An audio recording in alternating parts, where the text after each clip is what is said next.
নতুন এটা ভিডিঅ'লৈ আপোনালোক সকলোকে স্বাগতম জনাইছো। আশা কৰিছো নিশ্চয় আপোনালোক সকলো ভালে আছে। ভিডিঅ'ৰ থাম্বনেইল আৰু টাইটেল দেখি আপোনালোকে নিশ্চয় গম পাইছে ভিডিঅ'টো কোনটো বিষয়ৰ ওপৰত হ'ব গৈ আছে যে এডিআৰই 3 আকৌ ওলাবনে বা ওলালে কেতিয়া ওলাব, কি হ'ব কি নহ'ব, সকলোখিনি কথা মাননীয় মুখ্যমন্ত্ৰী মহোদয়ে কিদৰে ক'লে জনাবলৈ গৈ আছো। ভিডিঅ'টো বহুত বেছি দীঘলীয়া নকৰো, ভিডিঅ'টো আপোনালোকে শেষলৈকে চাব বুলি আশা কৰিলো।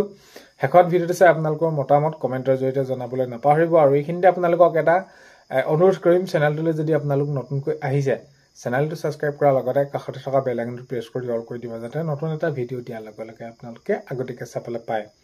যদি ভিডিঅ'টো চাই ভাল পায় লাইক এটা কৰিব আৰু শ্বেয়াৰ কৰি দিব বুলি আশা কৰিলোঁ। এতিয়া এডিআৰই গেট 3 গেট 4 সেইখিনি সুকলমে সকলোখিনি হৈ গ'ল। এতিয়া আৰু মাত্ৰ এপইণ্টমেণ্ট লেটাৰ দিবলৈ বাকী আছে, নিযুক্তি সেইখিনি কেনেদৰে ক'ত দিয়ে সেইখিনি বাকী আছে।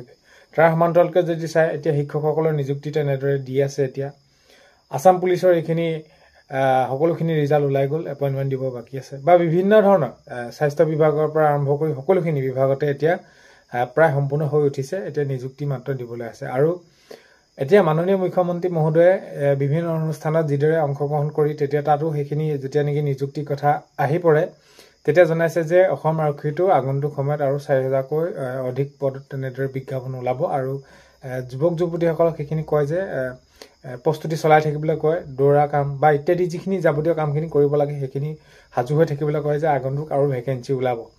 তেতিয়া কথাটো হ'ল বহুতে সুধি আছে যে এডিআৰই 3 ওলাব নোলাব বা গেট 3 গেট 4 কোনটো বিভাগত কি কেনেদৰে ওলাব।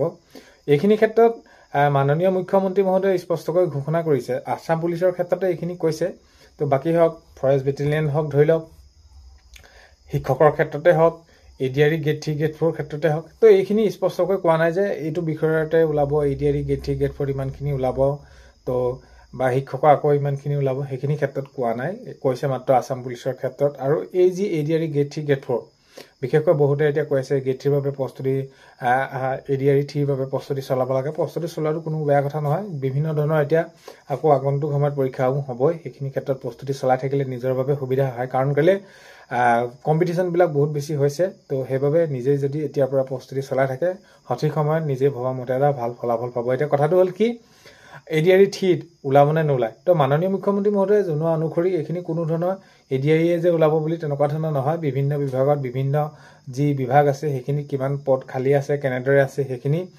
সংশ্লিষ্ট এনেদৰে কৰ্তৃপক্ষৰ লগত কথা পাতি, বিভাগীয় কৰ্তৃপক্ষৰ লগত কথা পাতি যে কিমান খালী আছে খালী নাই, তো আগন্তুক সময়ত সেই অনুসৰিয়ে বিজ্ঞাপন তেনেদৰে দিয়া হ'ব বা সেইখিনি তেনেদৰে নিযুক্তি দিয়া হ'ব আগন্তুক সময়ত। তো সেইখিনি ক্ষেত্ৰত এতিয়া চাবলৈ গ'লে ভালেই খবৰ, কিন্তু নিৰ্দিষ্ট এটা ক'ব নোৱাৰি যে এডিআৰই 3 ওলাব বুলি এই নতুন বছৰতে। কাৰণ কেলৈ নতুন বছৰ হোৱাৰ লগে লগে নিৰ্বাচনো আহি পৰিলে, তো নিৰ্বাচনৰ পিছত সেইটো কেনেকুৱা ধৰণৰ কি হয় সেইখিনিও এটা উল্লেখনীয় বিষয় হ'ব। চ' সেইবাবে প্ৰস্তুতি চলাই থকাটো বহুত বেছি গুৰুত্বপূৰ্ণ বিষয়। প্ৰস্তুতি চলাই থাকিব লাগে, নিজৰ বাবে সুবিধা হ'ব। মই কৈছোৱে, তো এডিআৰই 3 ওলাব বুলি এনেকুৱা ধৰণৰ ক'ব নোৱাৰি, সোনকালে ওলালে ভাল। কিন্তু বিভাগৰ যিসমূহ বিভাগ আছে, শিক্ষা বিভাগ হওক, স্বাস্থ্য বিভাগ হওক, যি জলসিঞ্চন বিভাগ হওক ইত্যাদি ইত্যাদি, সেই বিভাগসমূহত কি কেনেদৰে আছে সকলোখিনি পদ খালী আছে নাই সেইখিনি বিভাগ অনুসৰি, তো গেট 3 গেট 4 ক'ত কেনেদৰে আছে নিশ্চয় ওলাব।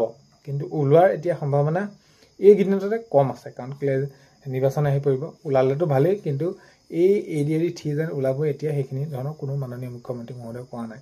তো দেখা যাওক কি হয় কি নহয়। কিন্তু বিভাগসমূহক কেনেদৰে কিমান পদ খালী আছে সেইখিনি বিভাগক সুধিলে সকলোখিনি কথা গম পোৱা যাব। কিন্তু প্ৰথম যিটো পৰ্যায়ত যেনেদৰে এডিআৰই গেট 3 হওক গেট 4 হওক তেনেদৰে সেইখিনি পদ খালী আছিলে, সেইখিনি তেনেদৰে এটা বৃহৎ নিযুক্তি নহ'ব, কাৰণ কেলৈ এপইণ্টমেণ্টবিলাকতো দি গৈয়ে আছে। তো আগন্তুক সময়ত গম পোৱা যাব কেনেকুৱা ধৰণৰ কি হয়। তো খবৰ পালে নিশ্চয় জনাম, আৰু আপোনালোকেতো অফিচিয়েলি গমেই পাব, মাননীয় মুখ্যমন্ত্ৰী মহোদয়ে এইখিনি জনাবই।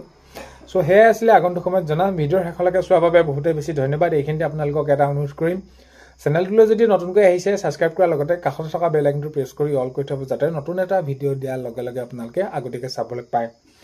অন্য এটা ভিডিঅ'ৰ সৈতে লগ পোৱাৰ আশাৰে আজিলৈ ইমানেই।